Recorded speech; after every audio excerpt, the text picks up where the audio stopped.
Linha de Frente. Olá, muito boa tarde. Está começando agora mais um Linha de Frente neste sábado. Seja muito bem-vindo, muito bem-vinda. Eu sou Beatriz Manfredini e agradeço a todos pela companhia desde já. No programa de hoje, nós vamos debater alguns dos assuntos que agitaram o Brasil nesta semana. E para me acompanhar nessa jornada, estão por aqui hoje a advogada Luciana Gaston, também a cientista política Maria de Carli, a também advogada Jaqueline Valles e a economista Laura Pacheco. Oi meninas, boa tarde. Bem-vindas ao Linha de Frente, nossa bancada feminina de todos os sábados. Imbatível, hein? Segue com a gente até o final por aqui. Vamos começar falando de um dos temas que mais agitaram Brasília nessa semana. A Câmara dos Deputados aprovou a toque de caixa, o chamado PL da dosimetria. O projeto de lei reduz as penas de condenados pelo 8 de janeiro, entre eles o ex-presidente Jair Bolsonaro.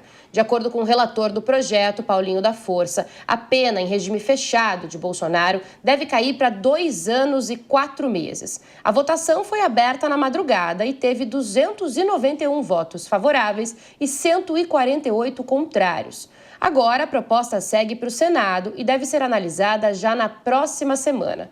No fim das contas, a anistia total e irrestrita, que era defendida pelos bolsonaristas, não foi analisada. Mas será que é possível considerar isso uma vitória?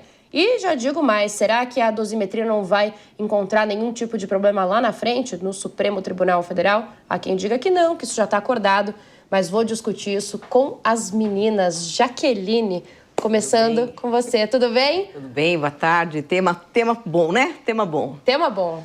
O que aconteceu na PL da dosimetria, até eu levantei de manhã, a pessoa falou, o Bolsonaro vai ser solto daqui 2 anos.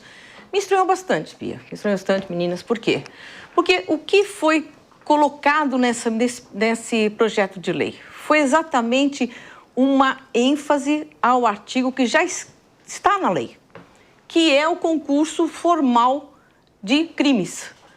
Toda a defesa durante o processo, durante a apresentação das defesas dos acusados do 8 de janeiro, eles insistiam falando o seguinte, não dá, ministros, para fatiar os atos criminosos que foram fatiados, por exemplo, dano ao patrimônio, pichação, desrespeito. Não dá para nós pegarmos e fatiar e dar uma pena para cada crime se ao final eu tinha um único intento, uma única intenção. Então, o Código Penal sempre lidou com isso, Bia sempre falou que nós temos que fazer o quê? Nós temos que pegar o crime maior, porque esses crimes, que nós chamamos de crimes meio, para chegar ao final, ele não pode ser somado às suas penas. Então, vem o projeto de lei e faz o seguinte, olha, o juiz, você tem que respeitar o artigo 69, você tem que respeitar o concurso formal, tá? De crimes. Não dá para se fazer isso. Aí, essa foi a primeira situação que não muda a pena. O crime ficou com a mesma pena. O que nós estamos colocando, que está sendo colocado, o que está sendo colocado é dar ao juiz um pouco mais de limite a interpretações, que a lei sempre é interpretativa, mas nós temos que ter um limite racional para dizer, olha, a lei está dizendo isso. Com relação à progressão, também foi mexida na progressão, dizendo que hoje em dia nós tivemos em 2019, no pacote anticrime, tivemos um aumento de progressão. O que é progressão? O cidadão ele é preso no regime fechado e para ele ir para o regime semiaberto, ele tem que cumprir um período de cárcere. E também tem que cumprir o quê? Requisitos subjetivos. Se ele se comporta bem no cárcere, não depende só do tempo. Nesse projeto, eles entenderam como houve um exagero na pena de alguns, tá? Eles entenderam que essas pessoas, não somente essas pessoas, porque esse projeto vai valer para todo mundo, não é só para quem está lá, para todo mundo, tá? Essa progressão pode ser um pouco diminuída e voltou ao número atrás. Então, só para finalizar, Bia, o que eu entendi foi o seguinte, não teve inovação, não aconteceu nenhum, olha, vamos dar uma benesse, vamos botar todo mundo para a rua. Não aconteceu isso.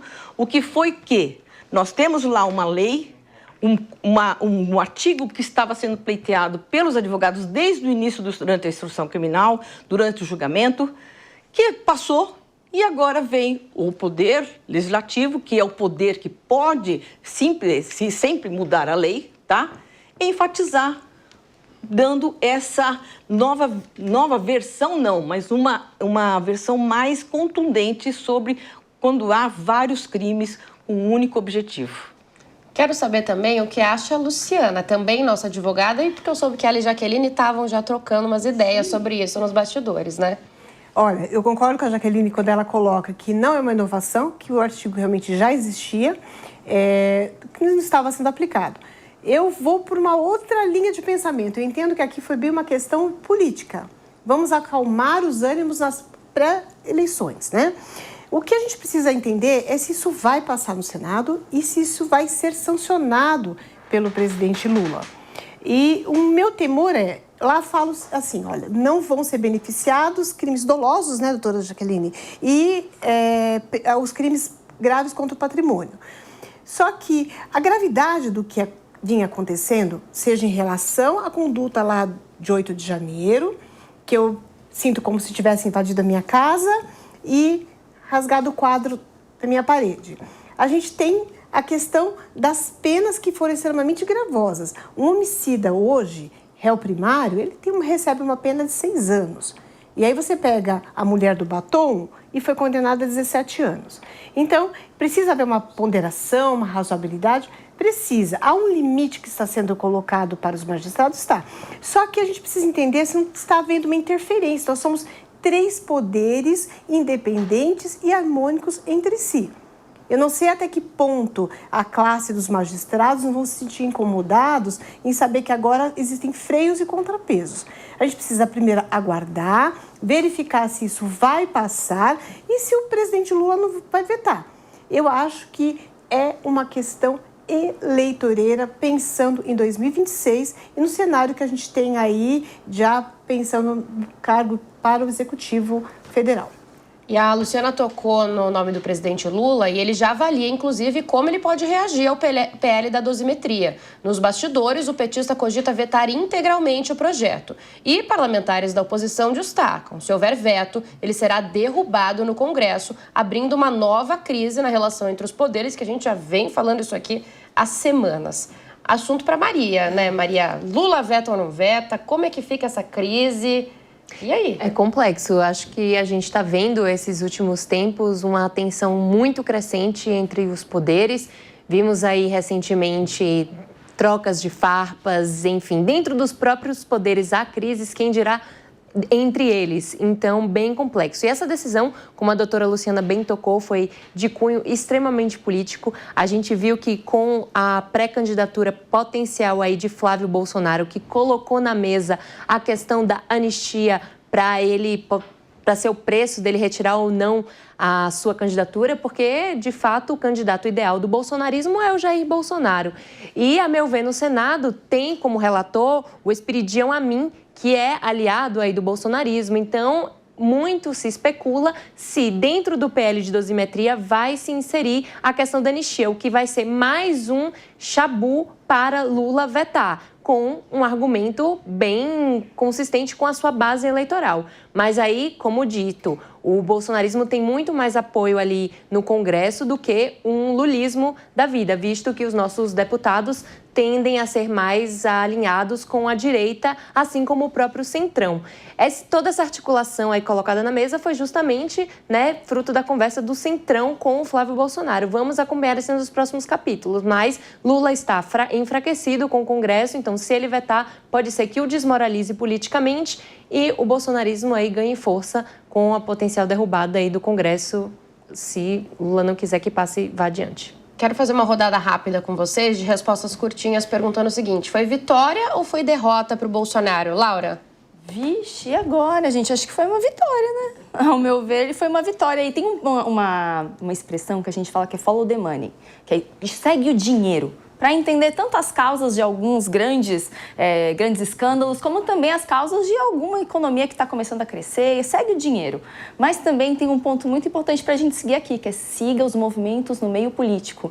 Que aí sim a gente começa a cavar, coisa lá de baixo. Siga também o dinheiro no movimentos políticos. Siga o dinheiro nos é movimentos assim que políticos. funciona também. Poder e dinheiro andam lado a lado. Vitória ou derrota, Mariana? A meu ver, por enquanto, vitória, mas temos que acompanhar cenas dos próximos capítulos. Como eu poderia dizer aqui também, a direita, ela não é apenas bolsonarista, mas qualquer candidato que queira se posicionar como competitivo vai precisar aí da bênção do bolsonarismo. Então, um é viciado no outro. Jaqueline, vitória ou derrota? Vitória, porque me parece que surge, quando o Bolsonaro parece que está lá quieto, surge, vem e mexe com tudo de novo.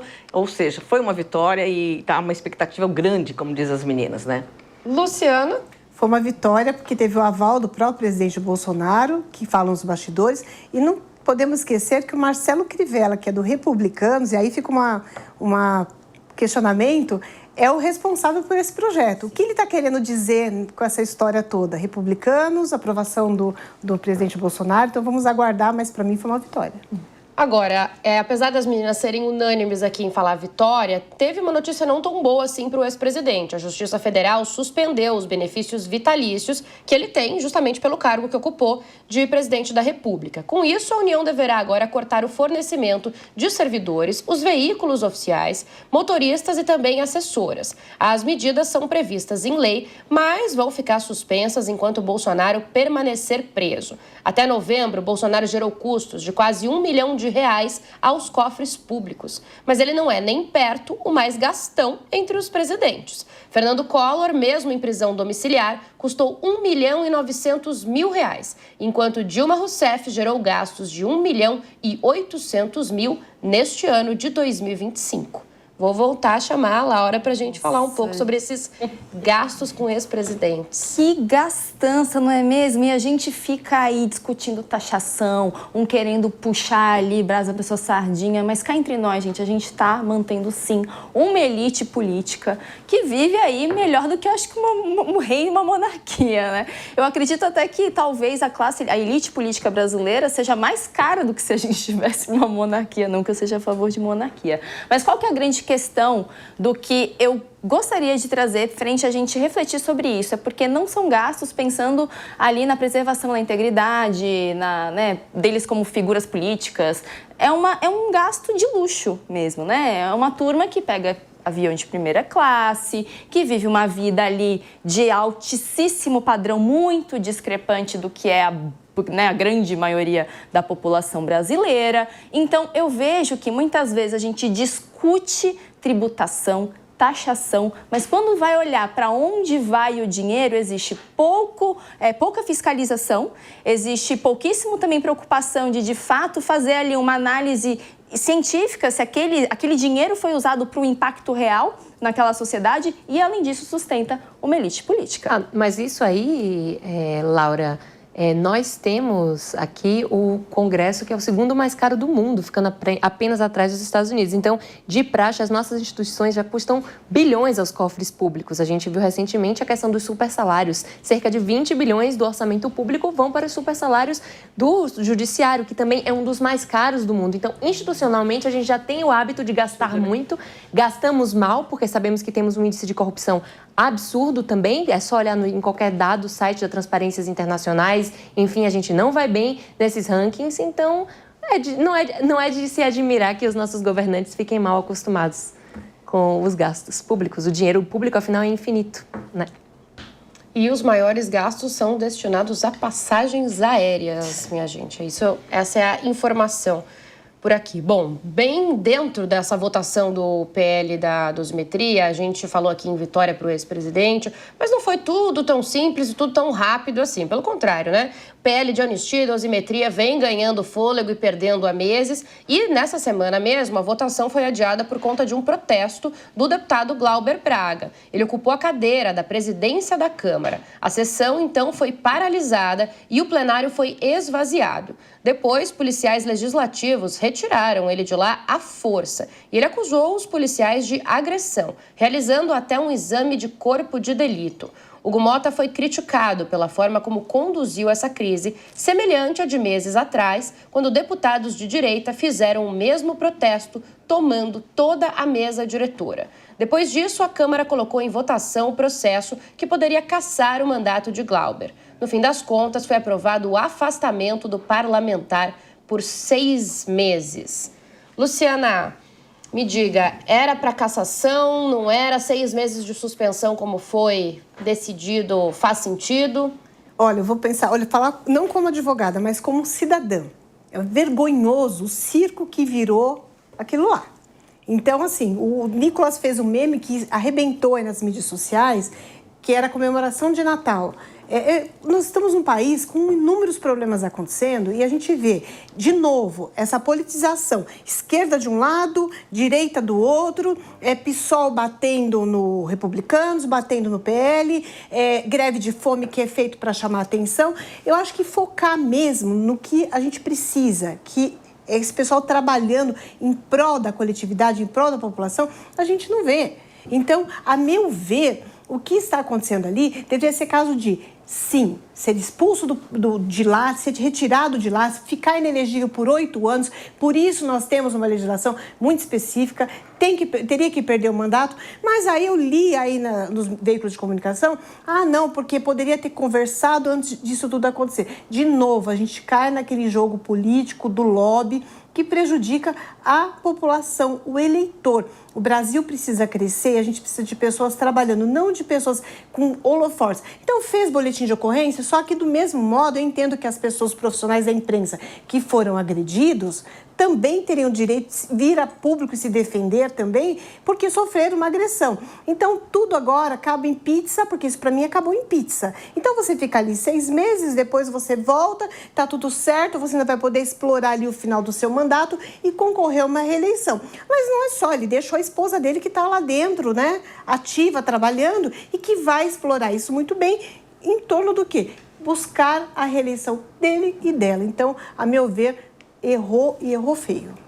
Agora, Maria, eu ia passar já para você mesmo, além da Maria querer complementar, eu também queria saber como que fica Hugo Motta nessa. Porque eu ouvi, inclusive, se fala que até o Centrão acabou votando ali pela suspensão e não pela cassação. Como uma represália, né, ao próprio Hugo Motta. Ao próprio Hugo Motta. Então, como que fica agora o presidente da Câmara? Eu acho que a gente tem visto cenas inéditas desde agosto desse ano, que foi justamente a direita bolsonarista ocupando ali o cargo da presidência, assim como o mesmo foi feito pelo Glauber Braga na quarta-feira, ocupando aí a cadeira da presidência. Uma presidência que está muito desmoralizada, que não consegue ter força nem com a direita nem com a esquerda, que ainda não tem a sua própria identidade, porque a gente não sabe qual é a identidade de Hugo Motta, de que lado ele tá. Ele tenta ali ser comedido e tudo mais, mas ele erra um pouco. Ele quer fazer uma cena com quem? Com o Lula ou com a oposição? Porque, por exemplo, o exemplo do projeto de lei antifacção, que veio do governo, mas ele entregou basicamente para a oposição do governo.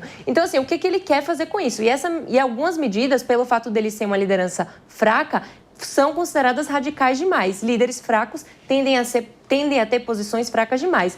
Hugo Motta está decepcionando, é um jovem que está há muito tempo na política, portanto, conhece como funciona a regra do jogo, não é um deputado de primeiro mandato, pelo contrário, foi eleito um dos mais jovens aí à Câmara dos Deputados, mas está patinando em relação a isso. E o que você falou é verdade. Muito disse que essa votação em prol de que o deputado Glauber mantivesse o seu mandato foi justamente uma alfinetada aí em relação a essa fraca presidência de Hugo Motta. A ver assim nos próximos capítulos. Mas a gente sabe muito bem que quem manda em Brasília está longe dos holofotes e já perdeu o mandato há algum tempo. Até Arthur Lira, que é padrinho político de Hugo Motta e ali da presidência da casa, o ex-presidente, inclusive, da Câmara, chegou a dizer que o Hugo Motta está perdido. E ele também ficou aí enfurecido com essa questão da cassação ou não no caso Glauber. Depois dessa situação, a Câmara ainda votou o processo também contra a deputada Carla Zambelli. Ela foi condenada 2 vezes já pelo Supremo Tribunal Federal, por invasão aos sistemas do Conselho Nacional de Justiça e também por perseguição armada às vésperas das eleições de 2022. Ela fugiu para a Itália, inclusive, onde foi presa e responde um processo de extradição.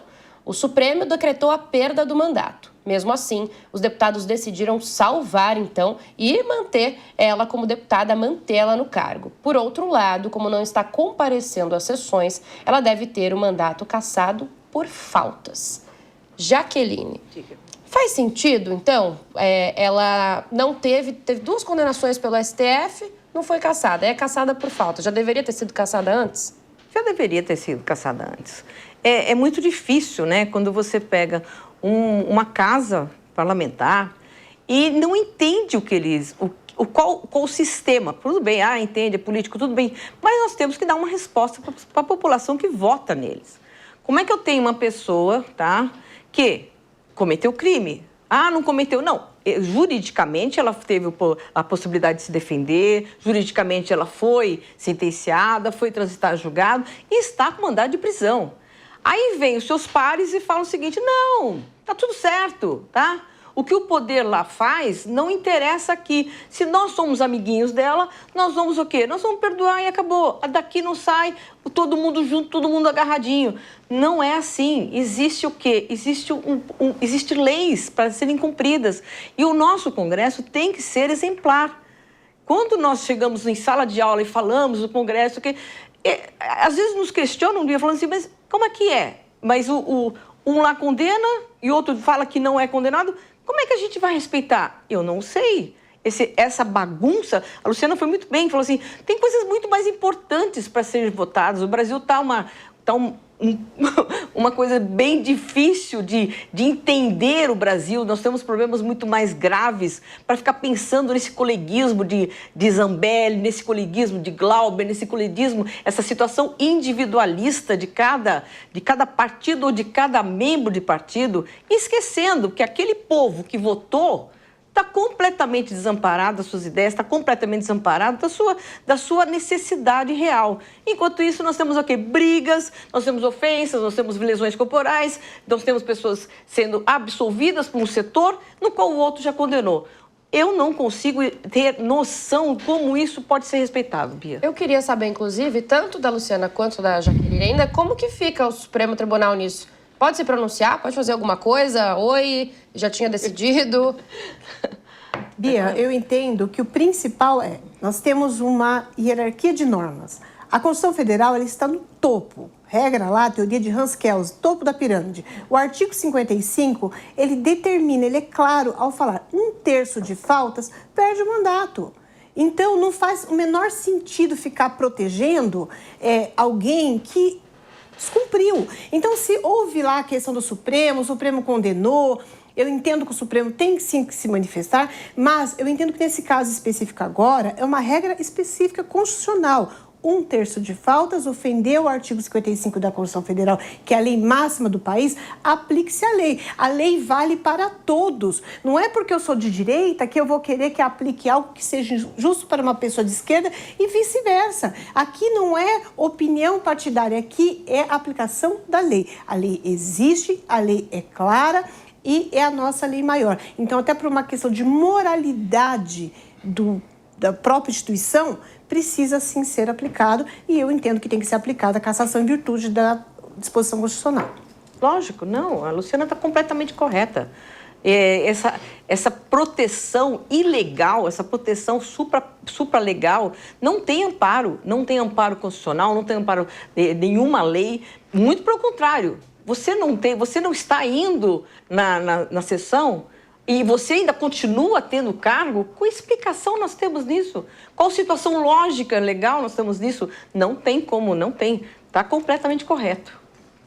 Bom, e além de Carla Zambelli, quem também pode perder o mandato por faltas é o deputado federal Eduardo Bolsonaro. O presidente da Câmara, Hugo Motta, disse essa semana que ele já estourou o número de faltas que eram permitidas e que pode colocar em votação o processo de cassação. Lembrando, né, que Eduardo Bolsonaro se mudou para os Estados Unidos e pediu licença médica. Só que essa licença já expirou, a própria licença do mandato também expirou e agora, então, ele tenta seguir nas atividades parlamentares à distância, o que já foi vetado, que já não foi permitido. Laura, a gente falou aqui, olha, de a segunda cassação possível por faltas. Falamos aqui, então, fica suspenso 6 meses, não fica. Isso também faz sentido quando a gente falava lá atrás de gasto de dinheiro público, né? A gente tem gente que não está atuando efetivamente, mas que está recebendo, que está... Exatamente. E isso se criou um aspecto meio que cultural, tanto nessa questão das decisões que a gente estava debatendo aqui, como também no uso do dinheiro público, e até da colocação da Maria, parece que existe um esquecimento de que a classe política está ali para atender o coletivo e não os interesses individuais. Só que isso parece que já foi rompido há muito tempo, tanto nas decisões, como também na utilização dos recursos. E, mais uma vez, é como se a gente acaba pagando o pato de toda essa situação. Por quê? Porque o dinheiro público, ele, na verdade, ele não é da classe política. O dinheiro público, ele é de todos e deve ser usado para o uso de todos. Então, mais uma vez, a gente vê assim que às vezes a gente vive o cotidiano, e enquanto isso eles estão ali defendendo os interesses próprios. O Eduardo vai ser cassado, Maria? Você acha? Por faltas, acho que sim. Por falta, sim. Sim. Vocês também? Sim. Sim, não tem como, né? Não tem como. Não tem como. Vamos aguardar, resta saber, né? Decidimos em como. É isso, resta saber como vai ser, qual vai ser a consequência disso dentro do movimento bolsonarista, porque o Eduardo, em muitas das pesquisas, ele até saía na frente do Flávio em relação à preferência ao candidato da presidência se o Jair Bolsonaro estivesse fora da jogada. Então, resta saber como isso vai ser, se ele vai acabar virando um mártir, pode vir a se tornar uma força aí mais quente dentro do próprio movimento. Os impactos políticos a gente vai acompanhar, mas por falta acredito que sim. E eles já estão sentindo também os efeitos de Eduardo Bolsonaro não estar no jogo aqui em São Paulo. Ele era cotado forte para o Senado, o PL procura alternativas. Agora quem tem despontado aí nas pesquisas de intenção de voto à frente é Guilherme Derrite, que apesar de aliado mudou de partido, não é mais do PL, é do PP, e Fernando Haddad do PT. Então o PL faz a dança das cadeiras com pelo menos 4 nomes para ver quem que pode conseguir uma vaguinha aqui das duas em São Paulo ao Senado. Bom, de Eduardo Bolsonaro, vamos para Flávio Bolsonaro. Maria até já pincelou, mas ele afirmou nessa semana que a candidatura dele à presidência da República é irreversível. Isso depois de ter falado que tinha um preço para ele ser convencido a desistir dessa mesma candidatura. Foi tudo um dia atrás do outro, vamos dizer assim. Ele disse, inclusive, que esse preço poderia passar pela anistia, o que não deve acontecer, até porque a gente viu agora o PL, então, da dosimetria sendo aprovado. Agora ele vai insistir na candidatura, será? Mesmo sem despertar paixões do Centrão? E como será que fica Tarcísio nesse cenário? O Centrão, inclusive, teve uma reunião essa semana com o Flávio. O presidente do partido de Tarcísio, Republicanos, não quis ir, disse que tinha compromisso e que preferia não ir. Quem compareceu foi o presidente do Progressista, Ciro Nogueira, e do União Brasil, Antônio Gueda, mas eles falaram, olha, não era bem isso que a gente queria, não era bem isso que a gente estava imaginando. E aí, Luciana, será agora? Próximos passos? É uma candidatura com prazo de validade? Eu acho que sim. Eu acredito que sim. Até voltando um pouquinho, há pouco eu falei do projeto lá do Marcelo Crivella, do Republicanos, que uma vez se for sancionado pelo presidente Lula, vai beneficiar Bolsonaro. Talvez tenha nos bastidores uma negociação. Fato é um candidato fraco, é um candidato que, a meu ver, não tem a menor condições de vencer as eleições. O povo brasileiro, eleitor brasileiro, as pesquisas estão aí. Muitos não querem nem Lula, não querem Bolsonaro, eles querem algo novo. Eu sempre defendi desde o começo uma chapa de Tarcísio, que poderia vir o Flávio, poderia vir a Michele, mas fato é, a Michele é muito mais aceita do que o próprio Flávio. Então, até nos bastidores aí da política, eu ando muito, tenho escutado. Me pediram a opinião essa semana e eu não quis comentar o caso. Michele está doente, se afastou do PL Mulher. O que aconteceu? A impressão que dá que quiseram tirar ela dos bastidores para focar os holofotes no Flávio. Só que o Flávio não emplacou e não vai emplacar, em que pese ele ter crescido nas redes sociais. Quantos políticos que têm milhões de seguidores e não conseguem crescer no número de votos, não conseguem se reeleger? Então, eu entendo sim que ele vai ter um prazo de validade. Se a direita quiser vencer as eleições do país, ela precisa, o quanto antes, tomar a frente. O que não pode haver uma perpetuação da família Bolsonaro e ficar insistindo no erro, porque quem vai perder é a própria democracia, é o próprio pleito. O jogo eleitoral acaba sendo prejudicado. Então, a meu ver, eu entendo que vai ter um prazo de validade. Acho que em março ali alguma coisa deve surgir. Eu acredito que o Tarcísio esteja sendo blindado, mas se insistir no erro, ele diz: eu sou diferente do meu pai, eu não sou tão radical como meu pai em alguns pontos. Agora, se ele vê que ele está perdendo, né? O trem está passando, ele está ficando, e ele insistir em continuar esperando ali que ele vá ser presidente, ele vai enterrar de vez a direita nas próximas eleições e vai enterrar a família Bolsonaro. Inclusive, Maria, eu ouvi de um líder importante aí do Centrão que era uma estratégia só para manter o nome Bolsonaro na mídia até o máximo que der. É? Me surpreende que, assim, Jair Bolsonaro estando preso, ele está querendo ditar aí as regras do jogo para manter viva o seu legado, viva o seu sobrenome da família. A doutora Luciana tocou muito interessante a questão: onde está Michele Bolsonaro nisso tudo, né? Ela declarou apoio ao Flávio recentemente quando ele anunciou a pré-candidatura, mas nos últimos tempos a gente tem assistido uma fragmentação dentro do clã bolsonarista, um lava-roupa da família que tem ganhado muita publicidade. E isso é muito ruim para o movimento. Portanto, a meu ver, esse movimento que o Bolsonaro fez de colocar o Flávio nos holofotes deu a ele o destaque de: opa, calma aí, vocês não vão tomar nenhuma decisão importante e relevante em relação à presidência sem o meu sobrenome e sem o meu aval. Então, isso teve esse cunho. E o segundo fator é: vamos aqui mostrar que temos coesão dentro do movimento, porque a gente tinha visto uma lavagem de roupa suja feia há uma semana atrás, na briga entre os irmãos e a Michele. Então, isso foi também uma maneira de mostrar que ainda é um movimento coeso e que está junto ali, a meu ver. E, nesse sentido, eu acho que o Flávio, ele é o mais moderado nesse aspecto, é um que tem uma postura mais presidenciável aí dentro de todos os demais, né, dentro dos outros filhos. E eu acho que o intuito pode ser vir a negociar uma vice-presidência, mas é muito cedo ainda para falar. E tudo é possível no jogo político brasileiro, porque a gente fala do Tarcísio e a gente sabe que o Tarcísio é o grande favorito do Centrão, desses grandes partidos que a gente mencionou aqui. Mas o Tarcísio também, temos que lembrar, ele tem muito a perder no jogo do tabuleiro, porque dentre os candidatos, ele é o que mais tem a perder, no sentido de que ele tem praticamente uma reeleição ganha aqui em São Paulo. Então, se ele for para presidente, ele pode perder São Paulo e ele pode perder para o Lula. Então, é complexo. Aí ele vai ficar o quê? Mais 4 anos esperando uma outra campanha? É muito complicado para o Tarcísio. Apesar de eu achar ele um candidato fortíssimo e excelente para a presidência, ele tem que avaliar com muita cautela. Por isso que aí o Flávio sair falando e tal, vai fragmentar a direita, porque a gente vai ter o Caiado e o Zema também indo aí para o páreo. A Lu também quer completar, mas eu lembro, inclusive, que lá internamente no Palácio dos Bandeirantes tem plano A e plano B, o marqueteiro do governador, viu? Estão prontos para disparar para onde quer que for. Bia, o Valdemar disse a seguinte frase: se o capitão escolheu o Flávio, nós vamos seguir. Eu vou botar um pouquinho de fogo aqui no parquinho, como dizem por aí. O Bolsonaro está preso por quê? Ele tentou violar a tornozeleira. Então, houve ali um levantamento, como estaria a sanidade ali momentânea do Bolsonaro.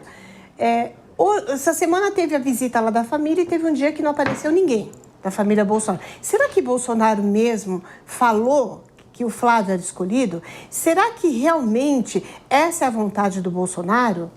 Porque ninguém sabe. Essa é uma realidade. Ele saiu de uma visita do pai, e foi para a mídia e fez todo esse alvoroço todo. Mas eu gostaria de saber se alguém tem a resposta, primeiro, se Bolsonaro realmente está em condições de a saúde fragilizada dele de poder escolher, se realmente o Flávio foi escolhido, se a Michelle sabia ou não e se realmente tem a anuência dela, o porquê do sumiço dela e o que está acontecendo. Então, a meu ver, eu ainda tenho muita desconfiança de que realmente ele tenha sido escolhido e se esse não é um jogo, não é uma estratégia e no final, para não morrer na praia, desiste como muitos outros já desistiram no passado.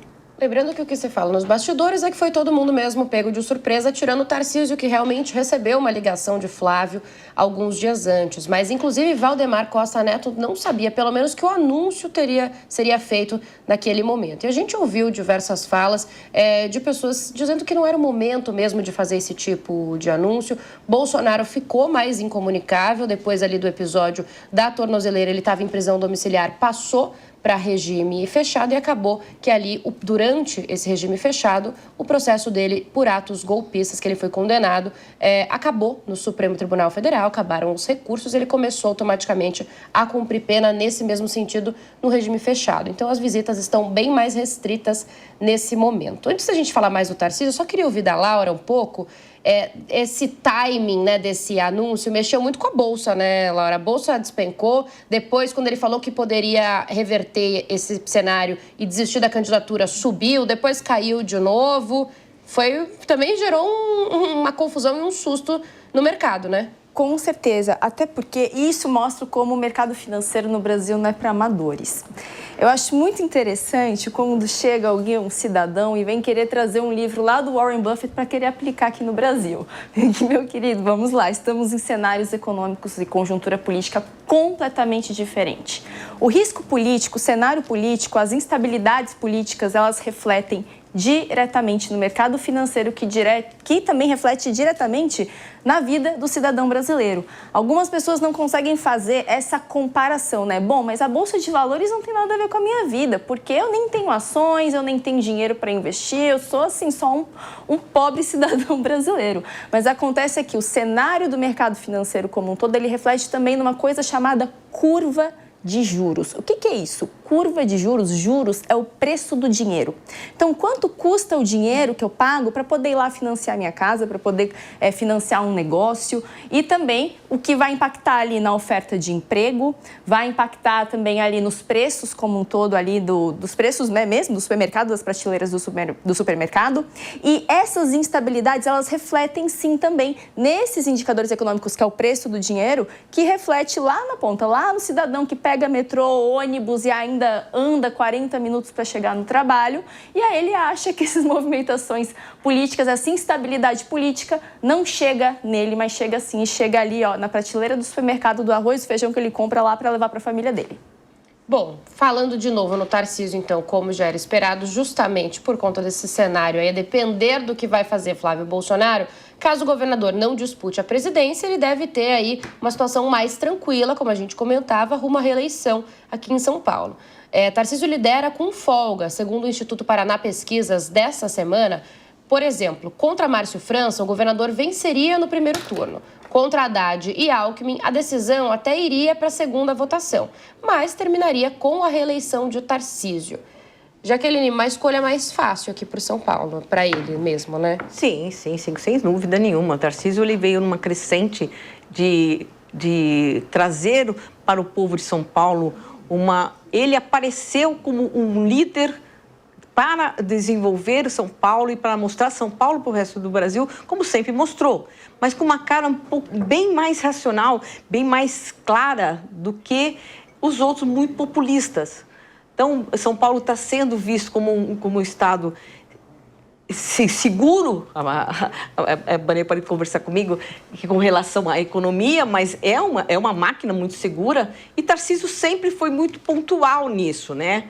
Nós temos problemas? Lógico que nós temos problemas, mas o nome de Tarcísio é muito forte, o nome de Tarcísio é o favorito, inclusive com relação ouço dizer, com relação ao Geraldo Alckmin, que sempre foi o queridinho de São Paulo, mas agora, quando a gente vê algumas pesquisas em Tarcísio e Alckmin, nós temos, sim, Tarcísio sendo o preferido, tá? Então, eu acredito, sim, Bia, que Tarcísio trouxe uma cara bem mais inovada e muito, muito séria para São Paulo.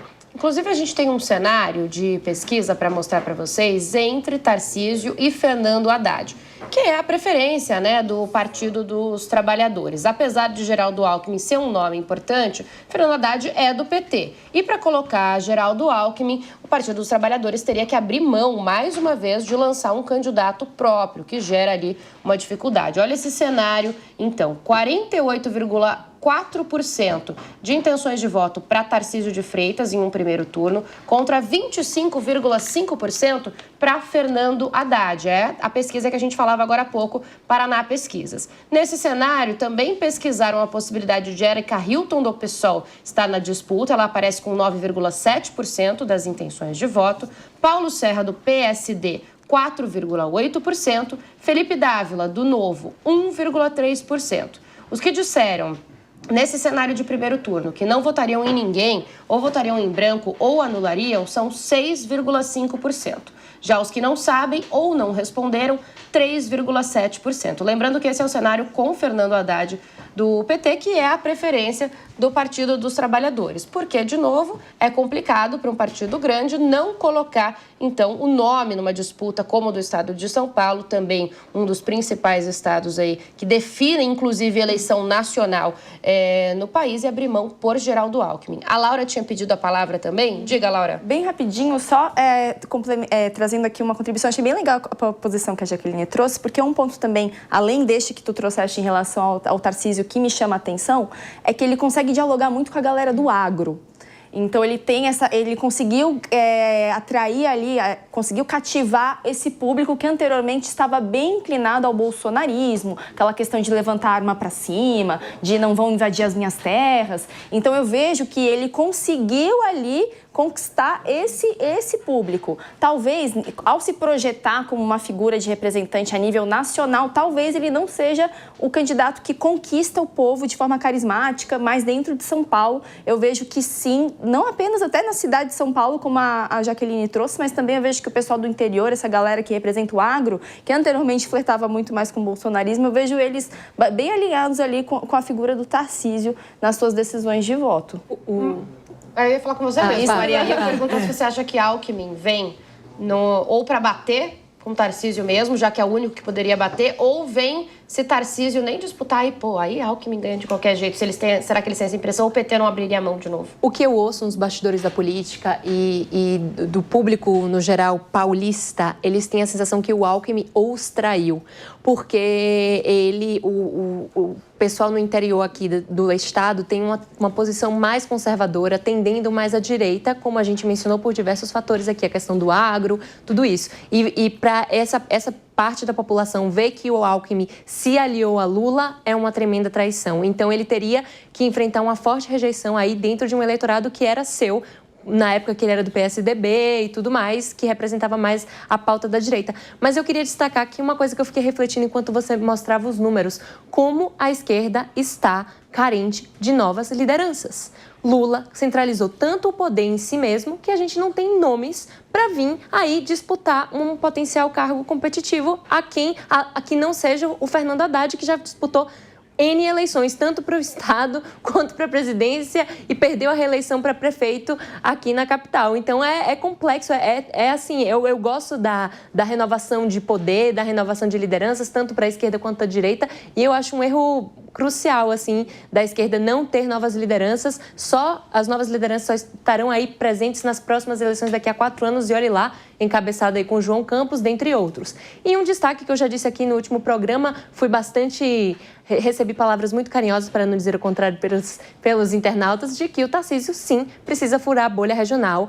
Óbvio que a internet é importante, a gente sabe que as pessoas sabem que o Tarcísio foi ministro, fez obras importantes no Nordeste e ali, mas ele precisa furar essa bolha regional no Nordeste e no Norte e mencionar que ele ainda é desconhecido pela maioria da população do Brasil. Cerca de 40% da população do Brasil não sabe quem é Tarcísio de Freitas. Então, se ele quiser disputar a presidência, ele também tem que levar isso em conta dentro aí de um dos planos que os queridos marqueteiros do Tarcísio devem estar aí calculando. Agora, Luciana, se Tarcísio decidir disputar, mesmo com esses riscos que Maria citou, a presidência, Aí o favorito do eleitorado, pelo menos de acordo com as pesquisas de intenção de voto, é o prefeito de São Paulo, Ricardo Nunes, e inclusive o que se fala nos bastidores é que seria o preferido de Tarcísio de Freitas. Mas aí tem vários problemas para que Nunes não consiga ou esteja inviabilizado de concorrer, um consenso, inclusive, interno no Palácio dos Bandeirantes, por conta do vice, Coronel Melo Araújo. Além disso, o Felício Ramute, que é o atual vice-governador, não é tão conhecido, mas se Tarcísio sai, Felício vai governar, porque Tarcísio tem que deixar o cargo até abril e vai ter a máquina na mão, além também do apoio de Tarcísio. Será que seria um cenário tão difícil assim para Ramute? Só Nunes poderia vencer num cenário sem o governador de São Paulo? Eu entendo que só o Ricardo Nunes. Outro não vai conseguir, até pelo trabalho que o Ricardo Nunes vem desenvolvendo já ao longo do ano e que deixou ele muito em evidência na mídia. Então, eu entendo que o vice dele, o Ramute, não vai obter êxito, o vice do Tarcísio também não vai obter êxito, por mais que ele fique ali um período, uma janela eleitoral de 6 meses, eu entendo que o período é muito curto. Mas eu queria vou retornar um pouquinho, Bia.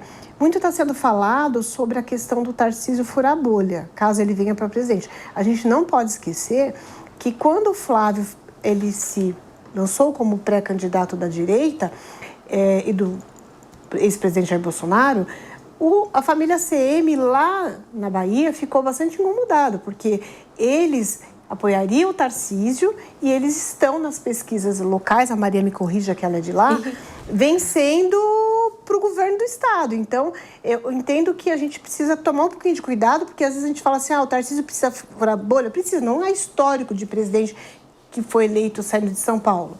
Mas ele tem, sim, um grande apoio do pessoal do agro, do pessoal do Centrão. O Nordeste hoje não está tão contente com a administração do atual governo.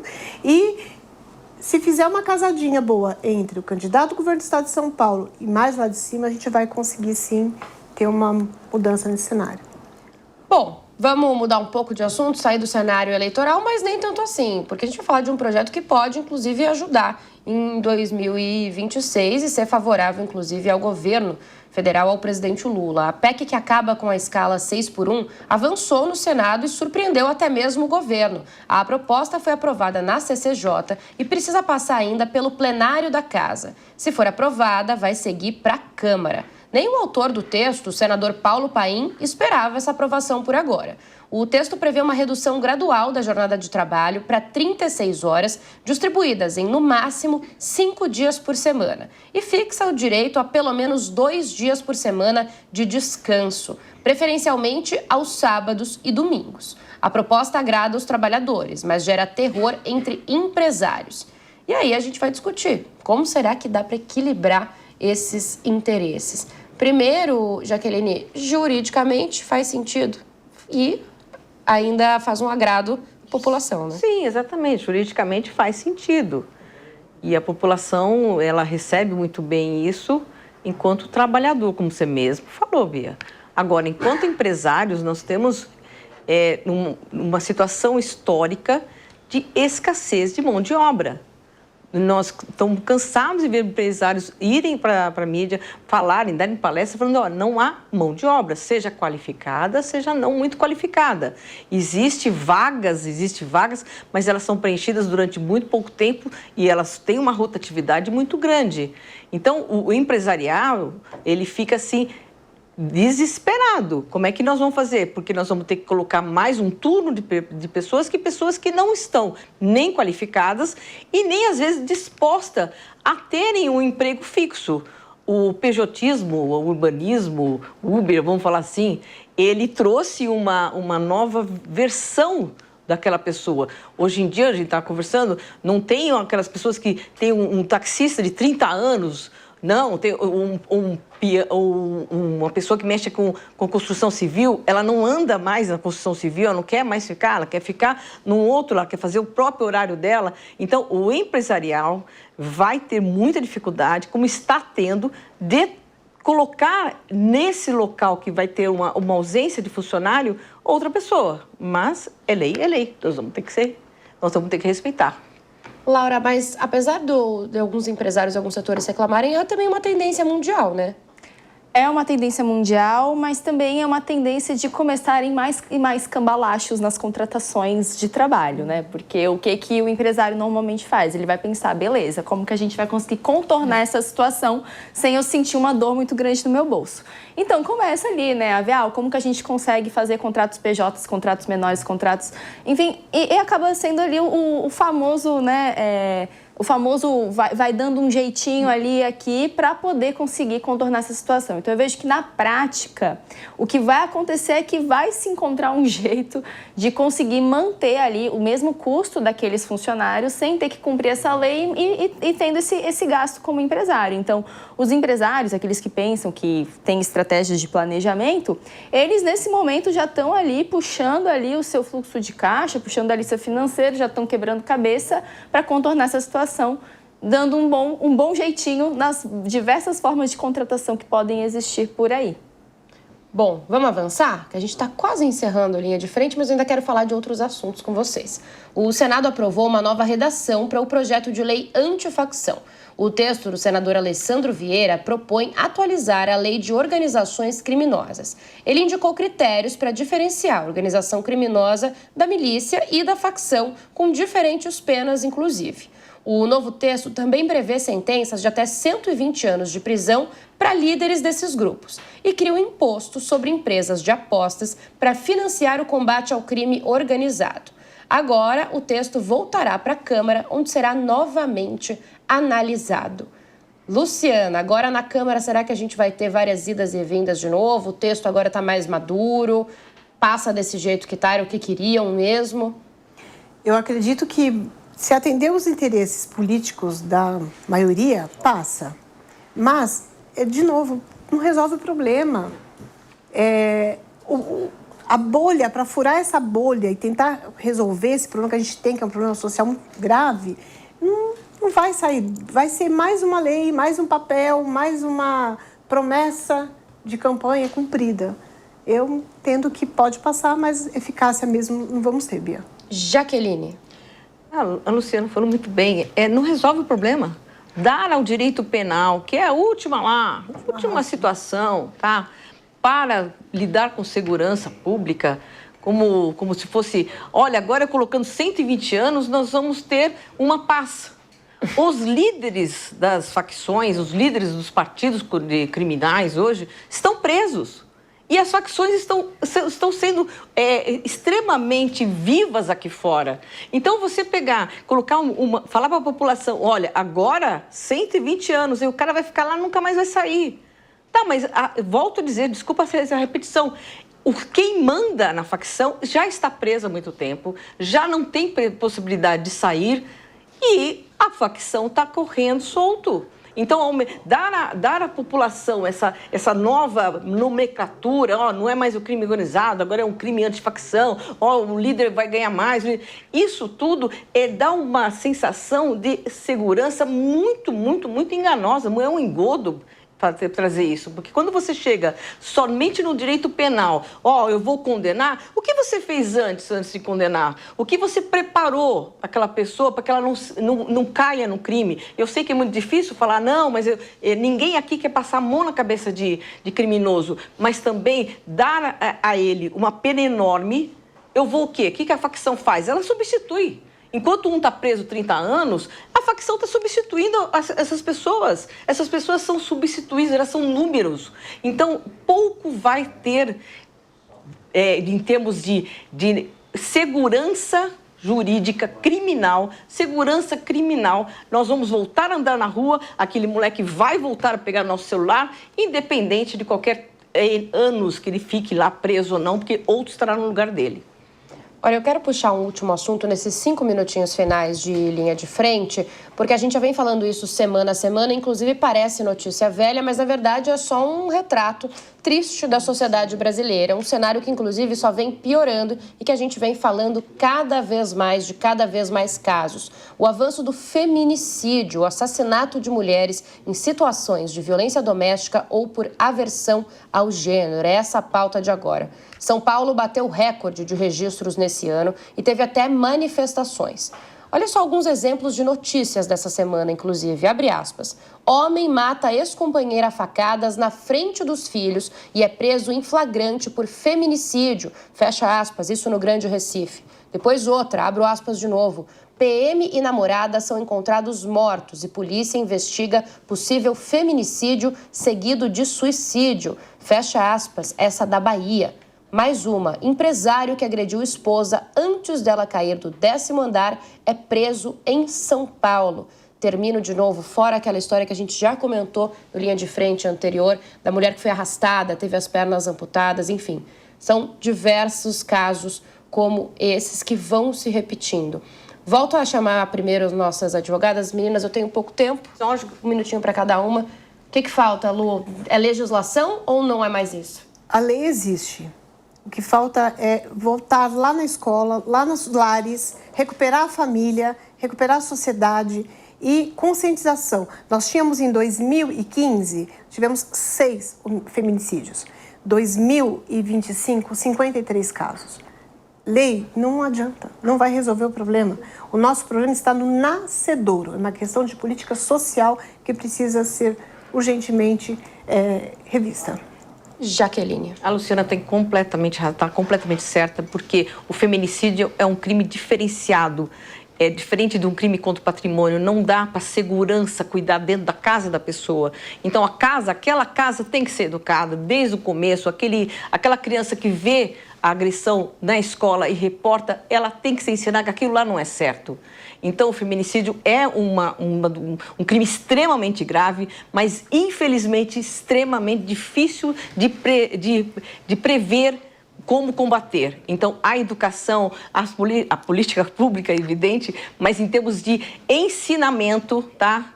Isso que tem que ser atacado, Beatriz. Maria. Primeiramente, eu queria destacar aqui que esses dados geralmente são subnotificados, tá? Então, os números que a gente vê, que a Bia comentou que vem aumentando, é porque a gente tem tido uma maior conscientização na nossa sociedade sobre o que é a violência contra a mulher e as mulheres estão tendo mais coragem de denunciar os seus infratores. Lembrando aqui que a principal maioria dos infratores e quem comete os atos violentos são os parceiros ou estão dentro das próprias famílias. Isso significa o quê? Que a mulher ainda é vista como uma posse, um bem. Ela não tem independência própria. É uma questão cultural aqui da nossa sociedade. Então, eu torço para que cada vez mais a gente tenha emancipação financeira da mulher, para que ela não tenha que passar por isso e se sujeitar como um bem aí ao bel prazer do masculino, e que a gente tenha uma sociedade que as mulheres possam ter escolhas e emancipação em todos os sentidos. E Laura, para a gente fechar. Bom, eu vejo que alguns casos, antes de chegar nesse extremo, já houve denúncias anteriormente. E a pessoa continua saindo, continua mantendo a sua vida normal até que o extremo acontece. O que eu vejo aqui, nos casos de parceiros, de denúncias que já tenham acontecido e que ele não tenha sido detido ainda, ele deveria sofrer algum tipo de penalização. Uma delas que poderia ser interessante seria de ele ser impedido de consumir bebidas alcoólicas, de comprar bebida alcoólica, por exemplo, porque muitos desses casos acontecem quando a pessoa está alterada. E uma delas é através do alcoolismo. Então, infelizmente, eu vejo que deveria ser feito alguma coisa entre um caso e outro, porque muitos desses já foram denunciados antes da tragédia acontecer. E lembrando, gente, que a violência contra a mulher é um ciclo. A gente tem o chamado ciclo da violência. Ela normalmente começa na violência psicológica, vai se agravando, esse homem depois se desculpa, diz que nunca mais vai fazer e o ciclo se repete, assim que funciona. Então é difícil, mas às vezes existem pequenos sinais. Esse recado muitas vezes é mais difícil de ser percebido, esses sinais, pela mulher que está sofrendo a violência, mas às vezes uma amiga, um parente, um irmão, alguém que está perto consegue vislumbrar e começar a conversar com a pessoa, ou pelo menos ficar atento em caso de violência contra a mulher. Eu lembro, ligue 180. Esse telefone vale para todo o país. Bom, meninas, com essa a gente encerra mais um Linha de Frente. Agradeço demais a companhia de vocês mais uma vez. Espero vocês nas nossas próximas bancadas e espero você também. Agradeço a companhia deste sábado. Sábado que vem, 6 horas da tarde, tô por aqui de novo. Não perca, até mais.